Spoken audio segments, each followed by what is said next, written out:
Hi കൂട്ടുകാരെ, ഇന്ന് നമ്മൾ കല്ലുമ്മക്കായി റോസ്റ്റ് ആക്കാൻ പോവുകയാണ്.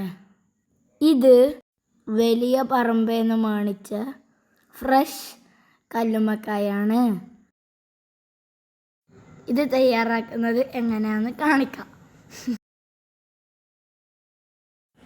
ആദ്യം മൺചട്ടി അടുപ്പത്ത് വെച്ചിട്ട് ചൂടാവുമ്പോൾ എണ്ണ ഒഴിക്കുക. ഇനി എണ്ണ ചൂടായി വരുമ്പോൾ ചെറുതായി മുറിച്ചു വെച്ച ഉള്ളി ചേർക്കുക. ഉള്ളി നന്നായി വഴറ്റുക.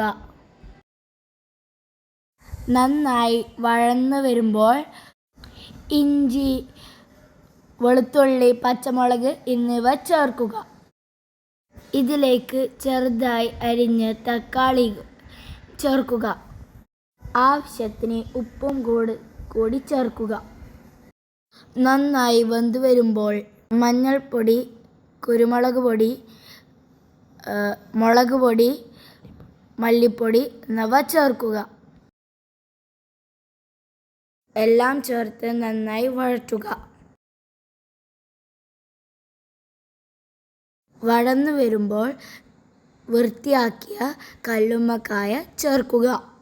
നന്നായി ഇളക്കുക. നന്നായി ഇളക്കിയതിന് ശേഷം മൂടി വെക്കുക. ഇനി കറിവേപ്പില ചേർക്കുക. രുചിയുള്ള കല്ലുമ്മക്കായ റോസ്റ്റ് റെഡിയായി. എല്ലാവരും ഇത് ഒരിക്കലെങ്കിലും ട്രൈ ചെയ്യുക. പ്ലീസ് എല്ലാവരും എൻ്റെ ചാനൽ ലൈക്കും സബ്സ്ക്രൈബും ചെയ്യാൻ മറക്കരുത്.